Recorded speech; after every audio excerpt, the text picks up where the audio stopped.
কি ব্যাপার অভিজিৎ, খুব অস্থির দেখাচ্ছে, কি হয়েছে? আরে ভাই, ওই একটা ভিডিও কল আসবে, তার জন্যই ওয়েট করছি। Video call? এর আগে তোমাকে কখনো ভিডিও কলে কথা বলতে দেখিনি। কোনো বিশেষ ব্যাপার কি? আরে ভাই, তুমিও না প্রত্যেকবারই। আরে তেমন কিছু নয়। আরে আমাদের কেতনবাবু ছিলেন না, ওই ক্রাইম ব্রাঞ্চের। হ্যাঁ হ্যাঁ, কেতনবাবু, মনে পড়েছে। আরে উনি বললেন যে 12:30টার সময় আমার সঙ্গে ভিডিও চ্যাট করতে চান, আমায় সারপ্রাইজ দেবেন, সেই জন্যই ওয়েট করছি। ও, স্যার কেমন আছেন? কেতন স্যার, আরে আপনাকে তো একদম ফিট মনে হচ্ছে। আরে কেন পেছনে লাগছো বাবা? জানো, রিটায়ারমেন্টের পরে বডিটা একটু বেড়ে গেছে। একটু এক্সারসাইজ করতে হবে। আরে না না স্যার, সত্যি বলছি, আপনাকে খুব স্মার্ট লাগছে। হ্যাঁ, আচ্ছা এটা বলো, তুমি তোমার বিয়ের কার্ড কবে পাঠাচ্ছ? আরে স্যার, আপনিও না। দেখুন স্যার, আপনি সিনিয়র, আপনি আগে করবেন, তারপরে আমি করব।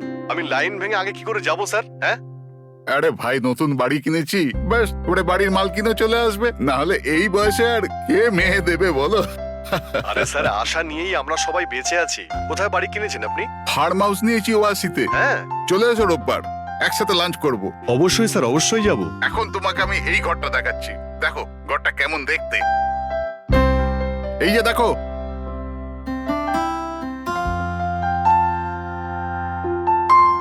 এবার আমি তোমাকে দেখাবো আমার স্টাডি রুম।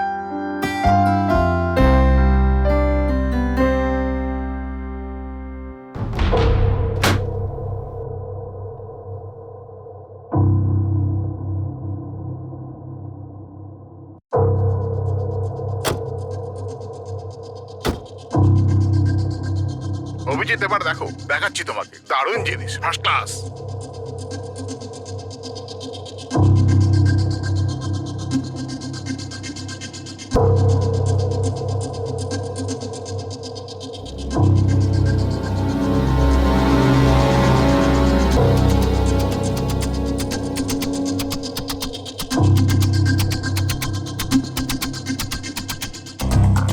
দেখলে অভিজিৎ, এটা হলো আমার স্টাডি রুম। স্যার খুব ভালো হয়েছে, খুব ভালো। স্যার, রুমটা একটু খালি খালি লাগছে, যখন ফার্নিচার এসে যাবে রুমটা কিন্তু দারুণ লাগবে স্যার। স্যার কি হলো?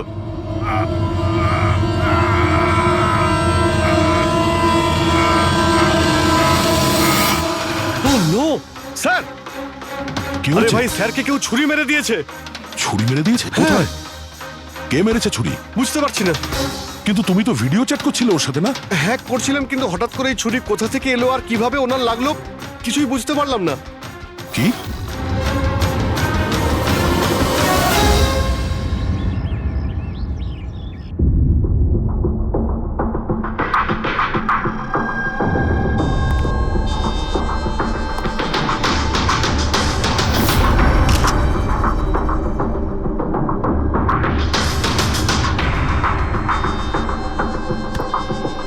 তুমি ঠিক আছো?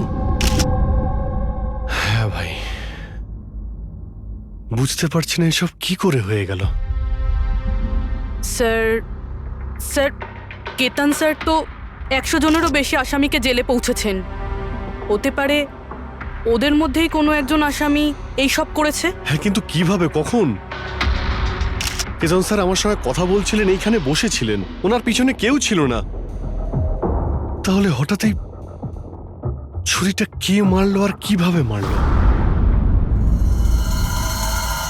তুমি একদম শিওর যে ঘরের মধ্যে আগে থেকে কেউ ঢুকে বসেছিল না? আরে না ভাই, কেতন স্যার ভিডিও চ্যাটে উনি পুরো রুমটা দেখাচ্ছিলেন, আমরা কথা বলছিলাম, আর রুমটা দেখো, এখানে কোনো জায়গাই নেই, সব কিছু তো খোলা, কেউ কোথায় কিভাবে লুকোতে পারে?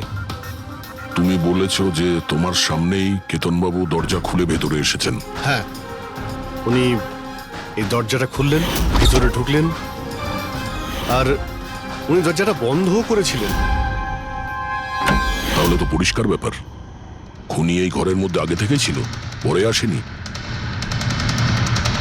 আর সেটাই তো ভাই আমি দেখতে পেলাম না কেন। আরে আমার কথা ছাড়ো, ইনি কেন দেখতে পেলেন না?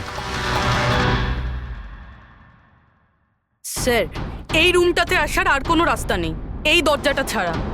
জানলা টানলা কিছুই নেই। পুরবি, এই রুমটা আবার ভালো করে চেক করো। কোনো না কোনো গুপ্তগত হতেই হবে এই রুমের। স্যার স্যার আমি 3বার চেক করেছি, প্রত্যেকটা জায়গা, প্রত্যেকটা কোণা, সবকিছুই। সত্যি এই রুমে আসার আর কোনো রাস্তা নেই। কোনো না কোনো গুপ্ত রাস্তা তো হবেই এই রুমের। কিছু গন্ডগোল আছে এখানে, না হলে এটা সম্ভব নয় যে অভিজিৎ ওই খুনিকে দেখতে পায়নি। এই কেতনবাবু এখানে একাই থাকতেন না? হ্যাঁ, একাই থাকতেন। এখানে কেয়ারটেকার থাকতো। তাহলে এটা জানতে হবে যে কে কে ওনার সঙ্গে দেখা করতে আসতো, আর কে কে জানতো কেতনবাবুর এই নতুন বাড়ির ব্যাপারে। ইয়া, পঙ্কজ স্যার। এই কেয়ারটেকারকে ডেকেছো তুমি? হ্যাঁ স্যার, কথা হয়েছে, আসছে। ফ্রেডি, প্রত্যেকটা ফিঙ্গারপ্রিন্ট নেবে, একটাও যেন বাদ না যায়। হ্যাঁ স্যার, প্রতিটা কোণের ফিঙ্গারপ্রিন্টস তুলে আনবো স্যার। স্যার, আমি তো দুদিনের ছুটিতে গেছিলাম। আমি কি করে জানবো যে এরকম এত বড় একটা ঘটনা ঘটে যাবে? তুমি ছাড়া এখানে আর কে কে আসতো? কেতন স্যার আর কার্পেন্টার, কতজন কার্পেন্টার ছিল? 3টে। আর কতদিন ধরে কাজ করছিল? প্রায় 1 মাস ধরে। 1 মাস ধরে? তার মানে ঘরের কোনা কোনা ওরা জানতো। এই কার্পেন্টার কেতনবাবু কোথা থেকে এনেছিলেন? ওনার পরিচিত ছিল নাকি কেউ পাঠিয়েছিল? না স্যার, ওরা কেতন স্যারের জানাশোনা লোক ছিল, কারণ ওরা কেতন স্যারের আগের বাড়িতেও কার্পেন্টারের কাজ করেছে। তুমি শিওর যে আর কেউ আসেনি? না স্যার। হ্যাঁ, মনে পড়েছে স্যার, 2জন অচেনা লোক এসেছিল। একজন কোনো এক ইন্টারনেট কোম্পানি থেকে এসেছিল, আর দ্বিতীয়জন ওয়াটার পাইপলাইন চেক করতে এসেছিল। ওরা পুরো বাড়ি ঘুরে দেখেছিল। স্যার এর জন্য আমাকে বকেছিলেন। কেন বকেছিলেন? কেননা আমি ওদের ভেতরে আসতে দিয়েছিলাম। স্যারের ওই 2জনের প্রথম থেকে আসার কোনো খবর ছিল না। আর স্যার ইন্টারনেট কানেকশনের জন্য কাউকে কিছুই বলেনি। আর এটা কবেকার ঘটনা? এটাই 2-3 সপ্তাহ আগের কথা। ও, মনে হচ্ছে এই দুজনেই কোনো গন্ডগোল করেছে। আচ্ছা, 5 বছর আগে তোমরা যখন এই কেসটা সলভ করেছিলে, তখন কেতনবাবু ছাড়া এই টিমে আর কে কে ছিল? আমি, পুরবী, কেতন স্যার আর মহেন।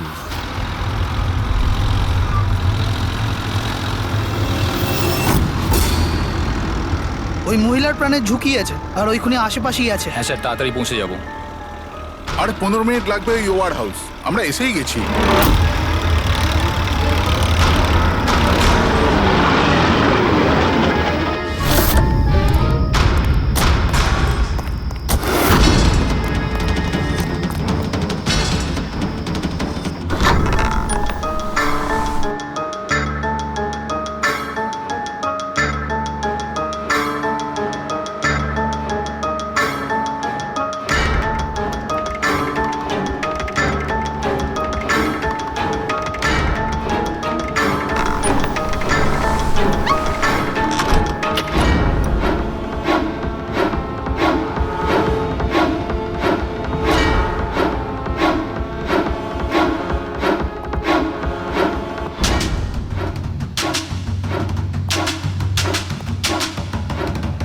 স্যার, এখানে তো কোনো মহিলাকে দেখতে পাচ্ছি না, আর ওই অপরাধীও নেই। ওটা কোনো মিথ্যে কল ছিল না তো? কোনো কারণ তো হবেই যে কেউ আমাদের ফোন করে এখানে ডাকলো, আর সেই কারণেই আশেপাশেই আছে।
স্যার স্যার বিনোদ হ্যাঁ স্যারকে কেউ ছুরি মেরেছে।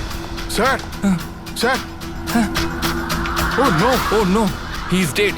তুমি দরজাটা দেখো, দরজা দেখো তাড়াতাড়ি। আরে দরজা তো ভেতর থেকে বন্ধ, তার মানে খুনি ঘরের ভেতরেই কোথাও আছে। ওদিকে দেখো, তুমি ভেতরটা দেখো, হ্যাঁ, তাড়াতাড়ি যাও। দেখছি।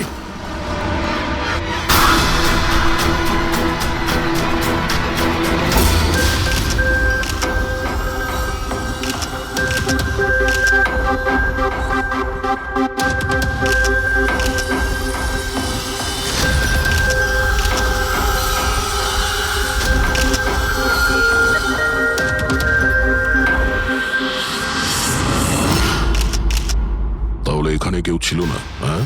স্যার সত্যি বলছি, এখানে মেহেন স্যার আর আমাদের ছাড়া আর কেউ ছিল না। বুঝতেই পারছি না যে খুনটা করলো কি। আচ্ছা, আপনারা এখানে এসেছিলেন কেন? স্যার একজন মহিলা ফোন করেছিলেন যে ওনার প্রাণ বিপদে আছে, ওনাকে বাঁচাতেই আমরা এখানে এসেছিলাম। কিন্তু এখানে তো কোনো মহিলা ছিলই না, আর ফোনটাও একটা প্রাইভেট নম্বর থেকে করা হয়েছিল। আচ্ছা, এগুলো একটা ষড়যন্ত্র, প্ল্যান করে করা ষড়যন্ত্র। স্যার এই যে এখানকার ওয়াচম্যান স্যার। তুমি গোডাউন কটায় বন্ধ করেছিলে? স্যার রাত 10টার সময়। সেই সময় এখানে কেউ ছিল? না স্যার, ভালো করে চেক করেছিলাম, কেউ ছিল না। আপনারা এই রুমের দরজাটা খোলা রাখেননি তো ভেতরে আসার পরে? না, ভেতরে ঢুকতেই আমরা সবার আগে দরজাটা ভেতর থেকে বন্ধ করে দিয়েছিলাম। স্যার খুন হওয়ার পরেও আমরা দরজা চেক করেছিলাম, ভেতর থেকে বন্ধই ছিল। খুনি আগে থেকেই ভিতরে ছিল, কেতন স্যারের বাড়ির মতো। একটাই দরজা যেটা বন্ধ ছিল, আর কোনো জানালা নেই। তাহলে খুনি গেল কোথায়? স্যার আবারও একজন এমন অফিসারের খুন হয়েছে যাকে আমরা চিনি। আমার মনে হচ্ছে খুনিকে আমি চিনি। অভিজিৎ, তুমি কি করে খুনিকে চিনবে? তুমি তো দেখোইনি খুনিকে বার। বুঝে গেছি স্যার, আপনি কার দিকে ইঙ্গিত করছেন।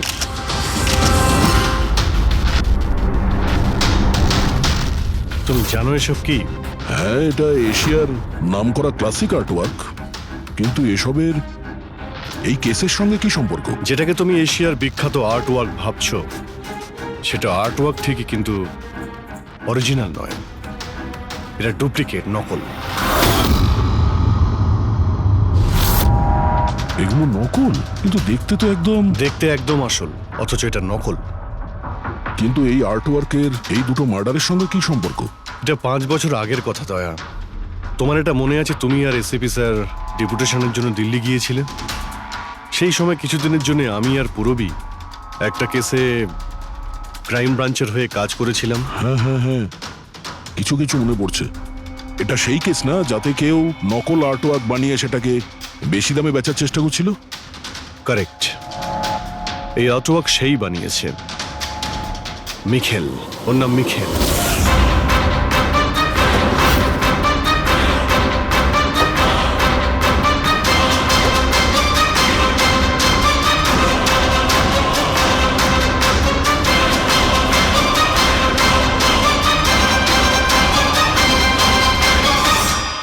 এমনটা নয় যে ওর প্রতিভা বাকি শিল্পীদের থেকে অনেক কম ছিল, তবে সত্যি কথা বলতে ও ওদের থেকে অনেক বেশি ট্যালেন্টেড ছিল।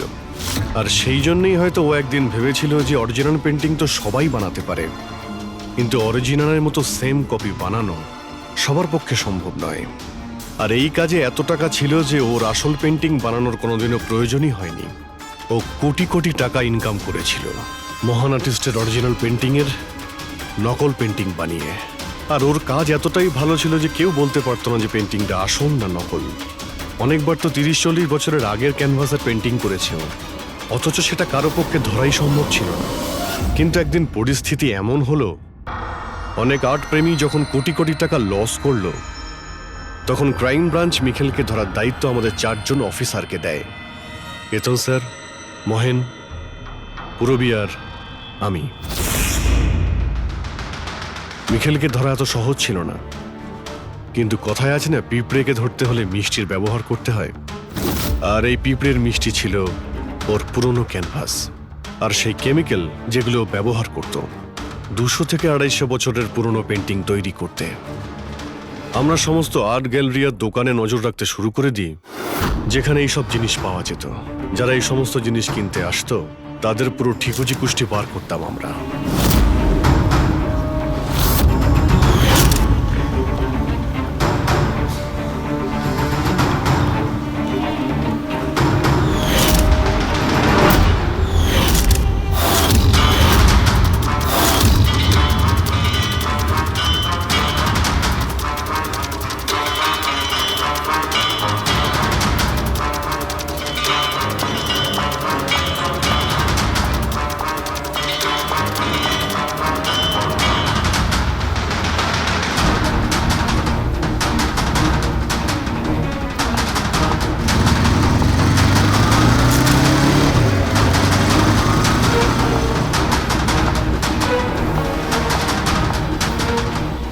এই যতগুলো ছবি পাঠাচ্ছি প্রত্যেকের ডিটেলস আমার লাগবে।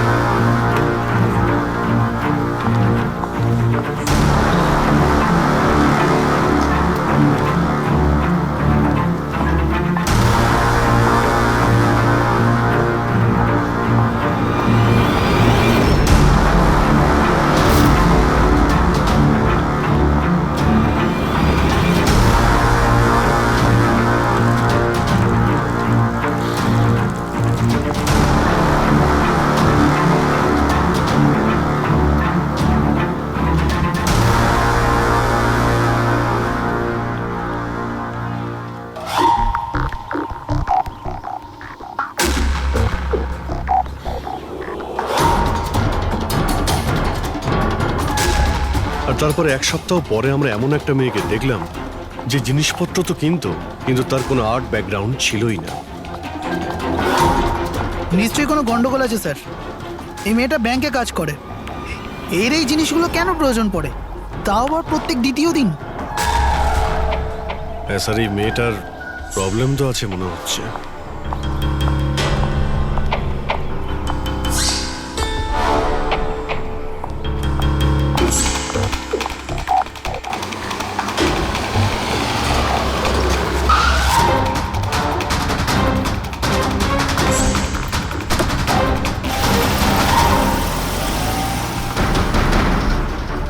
এই মেয়েটার একটু গন্ডগোল আছে, ওর পিছু নাও, দেখো কোথায় যাচ্ছে।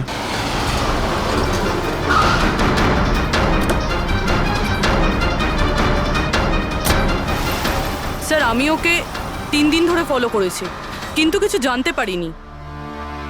কারণ ও এই সমস্ত জিনিস নিয়ে ওর বাড়ি চলে যেত, কিন্তু 4র্থ দিন ও অন্য কোথাও গেল।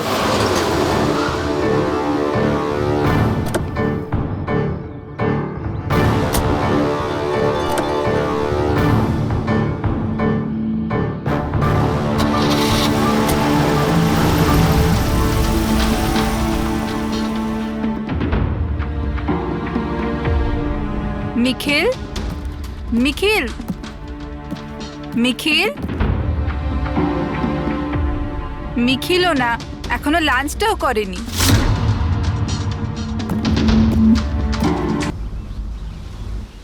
এখনো লাঞ্চও করনি? এত কি কাজে ব্যস্ত থাকো যে খাওয়ার টাইম থাকে না? তোমায় দেখলেই তো আমার পেট ভরে যায়। জানো, বেবিকে মাখন লাগানোর না, এটা অনেক পুরনো আইডিয়া। মাখন নয়, সত্যি বলছি, তোমার মতো ভালোবাসতে পারে এমন জীবনসাথী কোথায় পাবো আমি, যে আমার জন্য নিজেকেও বিপদে ফেলতে পারে। আমি তো তোমার জন্য নিজের জীবনটাও দিতে। খবরদার, এরকম কথা যদি আরেকবার তুমি বলেছ, যদি তোমার কিছু হয়ে যায় না, আমি এই দুনিয়াটাকে আগুন লাগিয়ে দেবো। এত ভালোবাসো আমায়? নিজের থেকেও বেশি। যদি আমি কিছু চাই, তুমি আমায় দেবে? আমি জানি তুমি আমার থেকে কি চাইবে, যে আমি কেন সবকিছু ছেড়ে দিচ্ছি না। জানোই যখন, তাহলে তুমি কেন ছেড়ে দাও না?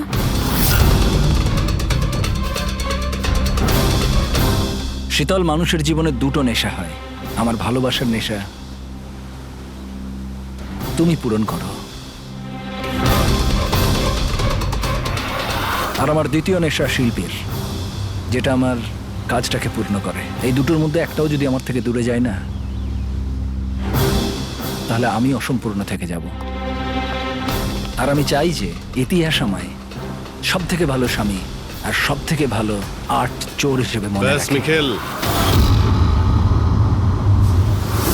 অনেক ইতিহাস লিখেছ, বাকি জীবনটা জেলেই কাটিও।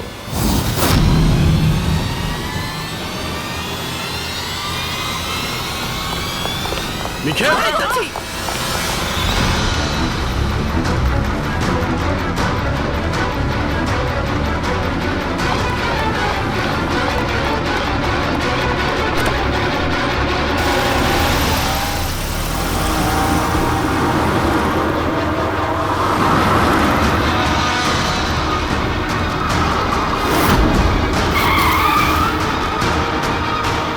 প্লিজ আমার কথা শোনো, জেদ করো না, নিজেকে আইনের হাতে তুলে দাও প্লিজ। না, আমি করব না।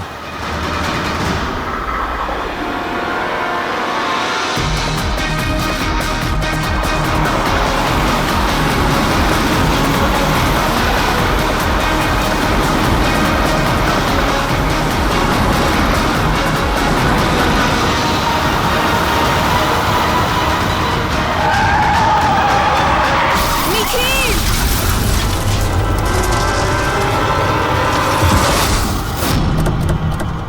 শীতল, মিখেল দাঁড়া, বলছি, দাঁড়া, শীতল! দাঁড়া। শীতল, চোখ খোলো, শীতল!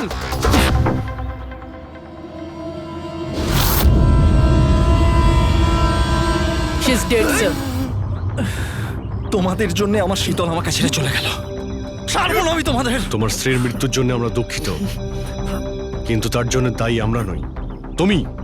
না তুমি অপরাধের রাস্তায় হাঁটতে, আর না তোমার পাপের শাস্তি তোমার স্ত্রীকে ভোগ করতে হতো। কাজের শাস্তি কে পাবে এটা ভবিষ্যৎ বলবে। ওর 5 বছরের শাস্তি তো এতদিন শেষ হয়ে গেছে, কিন্তু ওর স্ত্রীর মৃত্যুর প্রতিশোধের আগুন হয়তো ওর মনের ভিতরে এখনো জ্বলছে।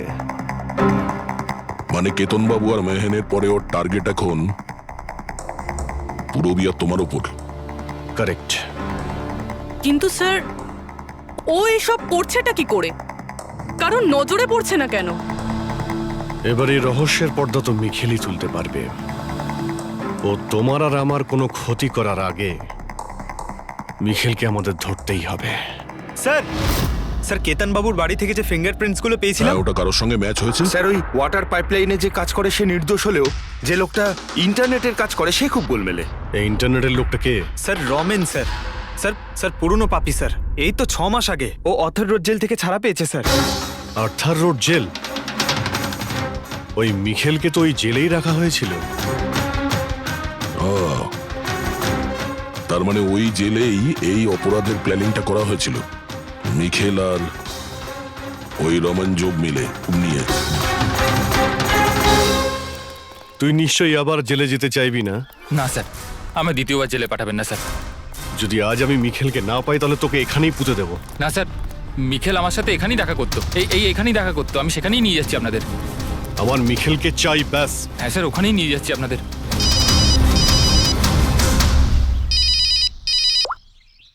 হ্যাঁ শান্তি। কি? বাবা শরীর খারাপ করছে? কিন্তু এরকম হঠাৎ? আমি তো কেসের ইনভেস্টিগেশন করতে এসেছি। কি হয়েছে? স্যার ওই বাবা একটু অসুস্থ হয়ে পড়েছে। ওই শান্তি নার্স যে আমার বাবার দেখাশুনো করে, সেই ফোন করেছিল। ঠিক আছে, তুমি যাও, আমরা দেখে নিচ্ছি। কিন্তু স্যার। যাও, আর কোনো প্রয়োজন পড়লে ফোন করবে।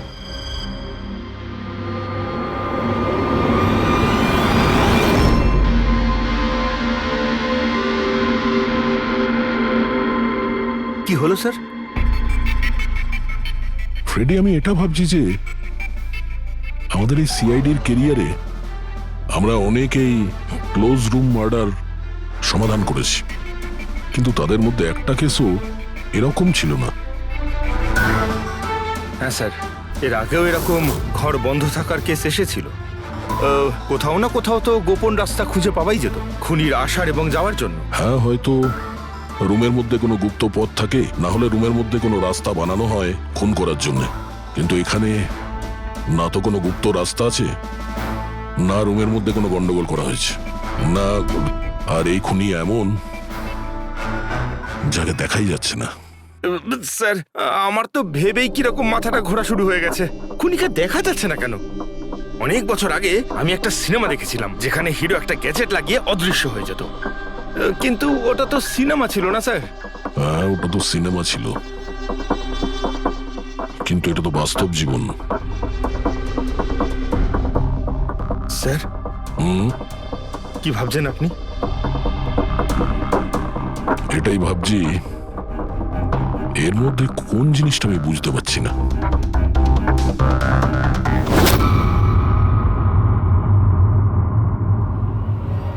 ও মাই গড, তার মানে এই ব্যাপার।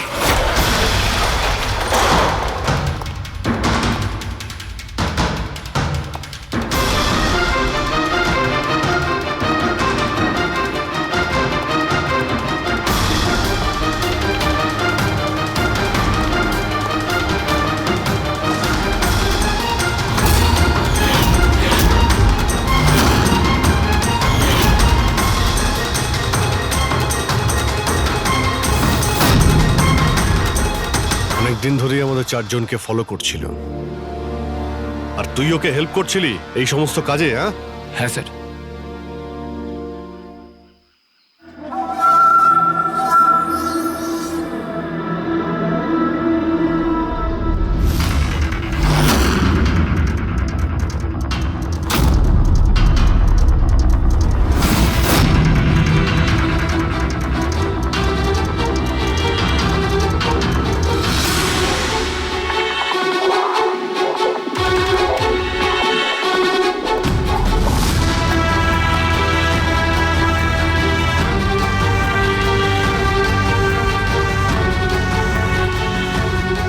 কিন্তু এই ওয়ালপেপার, ফার্নিচার, এসবের ছবি কেন নিয়েছিলি? হ্যাঁ, ওই মিখেল যেমন যেমন বলেছিল আমি সেরামই ছবি নিয়েছিলাম স্যার।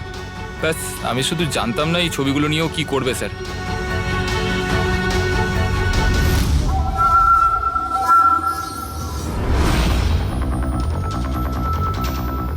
তাহলে কি এই ছবির মধ্যেই লুকিয়ে রয়েছে খুনের রহস্য?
গলার আওয়াজ ভুলোনি। এমনিতে আমি জানতাম যে তুমি আমার বাড়ি পর্যন্ত নিশ্চয়ই পৌঁছবে। তোমাকে স্বাগত জানাতে আমি বাড়িতে ছিলাম না। তোকে স্বাগত তো জানাবে সিআইডি, যখন আমরা তোকে আরেকবার ধরে জেলে নিয়ে যাব। জেল তো আমি তখন যাব না যখন তোমাদের নজরে আমি আসব। তার আগে এই ধাঁধাটা তো সমাধান করো যে আমি তোমাদের এমনিতে নজরে কেন আসছি না। কি হলো, কি ভাবনায় পড়ে গেলে? হ্যাঁ, আমি জানি তুমি ইন্টেলিজেন্ট, কিন্তু এতটাও ইন্টেলিজেন্ট নও যে এই কেসটাকে সমাধান করো। কেসটা তো তোমার আর পুরবীর মৃত্যু দিয়েই শেষ হবে। মিখেল, না না না না না না না। রাগ নয় অভিজিৎ বাবু, রাগ করে কেন নিজের বিপি বাড়াচ্ছ? চলো একটা ছোট্ট তোমায় হিন্ট দিয়ে দিই। আমায় তুমি সেখানেই দেখতে পাবে যেখানে এই গল্পের শুরু হয়েছিল, যেখানে শীতলকে তুমি আমার থেকে ছিনিয়ে নিয়েছিলে। পুরবি মারা যাওয়ার আগে তো নিশ্চয়ই পৌঁছতে পারবে। মিখেল, মিখেল, হ্যালো পঙ্কজ, তুমি এক্ষুনি পুরবীকে ফোন করো, ওকে বলো বাড়িতে থাকতে, বাইরে বের না হতে। ও কি হলো স্যার? আচ্ছা, আমি যেটা ভাবছি সেটা যদি ঠিক হয় তাহলে জানা যাবে যে খুনি এগুলো কিভাবে করলো। কিভাবে? আশ্চর্য তো,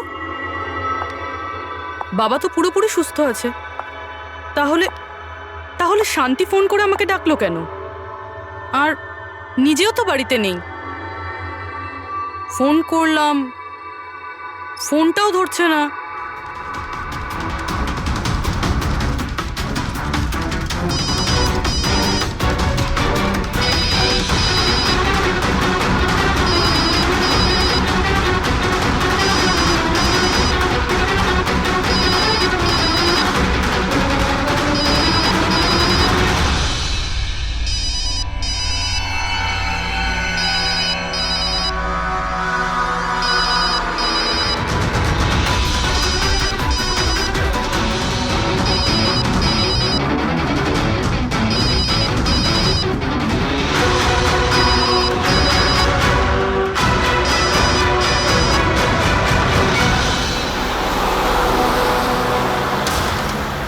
স্যার এই পুরবি তো ফোনই তুলছে না।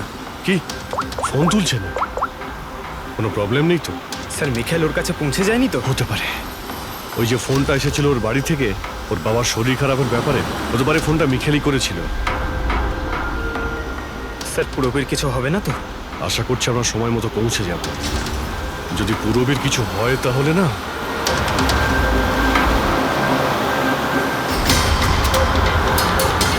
এসে গেছি। এটা সেই জায়গা যেখানে মিখেলের ওয়াইফ মারা গিয়েছিল।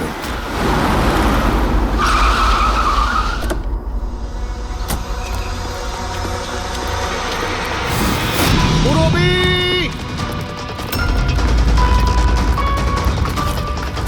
পুরবি!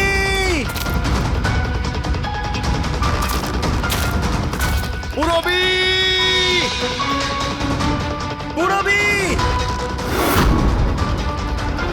ওই দিকটা দেখো। পুরবি! পুরবি!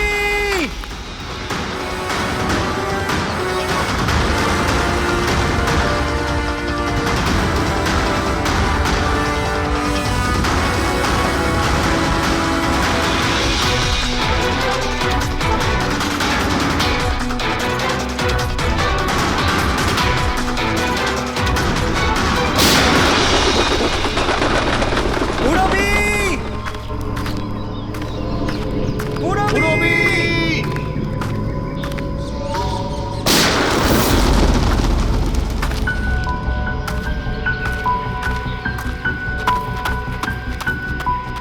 স্যার, হ্যাঁ পঙ্কজ, জানি না স্যার কে গুলি চালালো। পুরবীকে পেলে? পুরবি ওখানে স্যার।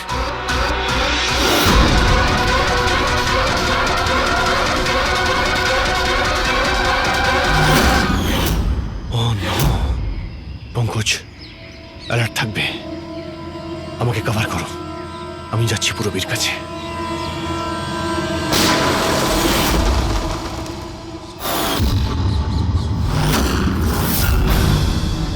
ভয় পেও না অভিজিৎ, এখনো ও মরেনি। কিন্তু যদি ওর কাছে যাওয়ার চেষ্টা করো তাহলে আমার আঙুল ট্রিগারের ওপর আছে, আর গুলিটা তো তোমার থেকে তাড়াতাড়ি পৌঁছবে। মিখেল, গুলি চালিও না। দেখো, তুমি প্রতিশোধ নিতে চাও তো? দেখো আমি এসে গেছি, তুমি পুরবীকে যেতে দাও। খবরদার, কোনো চালাকি নয় অভিজিৎ, কারণ তুমি আমাকে দেখতে পাবে না, কিন্তু আমি তোমায় ভালো করে দেখতে পাবো।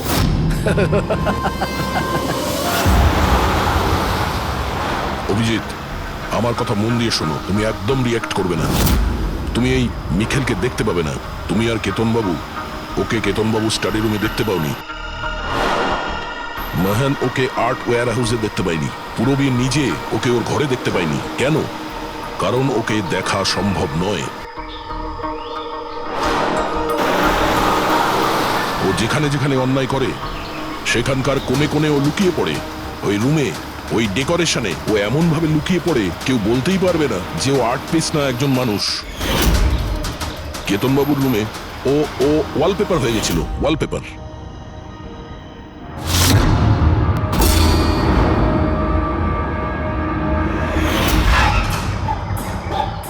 আর মেহানের ওই ওয়্যার হাউসে ও ও পোর্ট্রেট হয়ে গেছিল।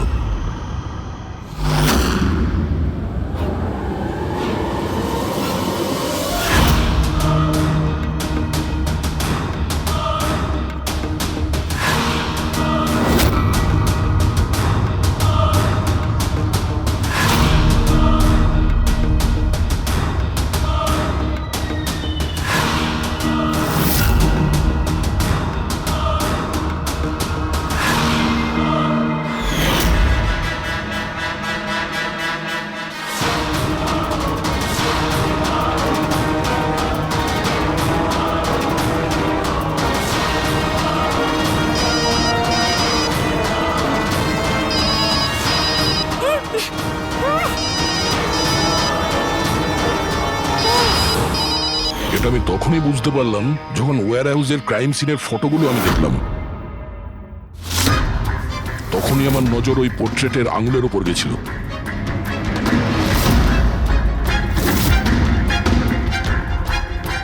ও পোর্ট্রেট ছিল না, ওই মিখেল ছিল, মিখেল।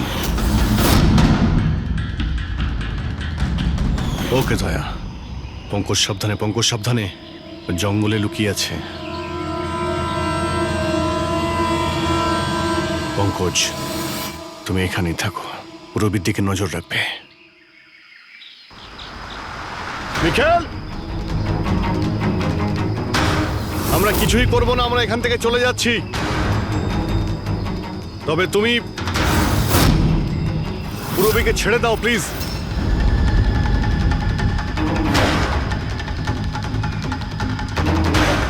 দেখো, এসব করে আর কোনো লাভ নেই।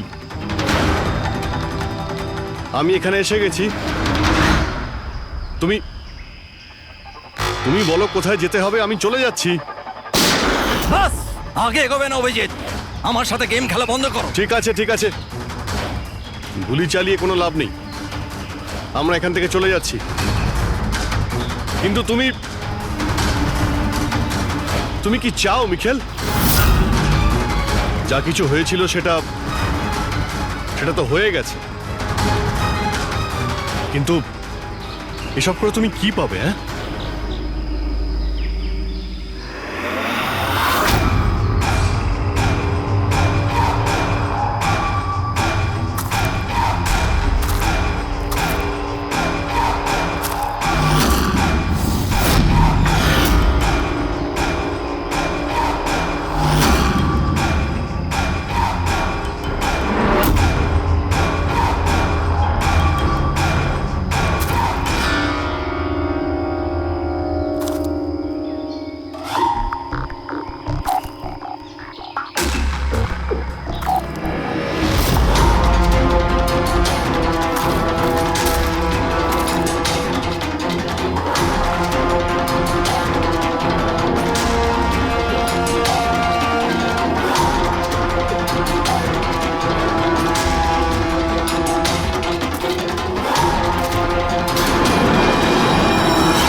আমার শীতলকে তুই আমার থেকে নিয়েছিলি, আমি তোকে ছাড়বো না। আমার শীতলকে দূরে করেছিলি।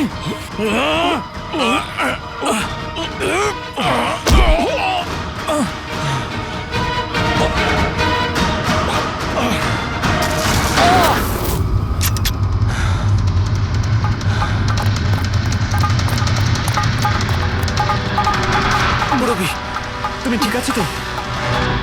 তোর আসল জায়গা জেলে, আর এইবার তুই বাইরে আসবি না, সোজা ফাঁসিতে ঝুলবি। আমার বউয়ের জ্বলন্ত চিতা দেখে আমি শপথ নিয়েছিলাম যে যতক্ষণ না তোমাদের চারজনকে আমি শ্মশানে পাঠাবো, না বেঁচে থাকবো না মরবো। দুজন তো গেল, এখন তোমরা দুজন বেঁচে। তোমাদের আইনকে বলো যেন শক্ত থেকে শক্ত জেল বানাই, কারণ এবার কোনো জেলই তোমাকে আমার থেকে বাঁচাতে পারবে না। ঠিক আছে, চলো নিয়ে যাও একে। চল চল।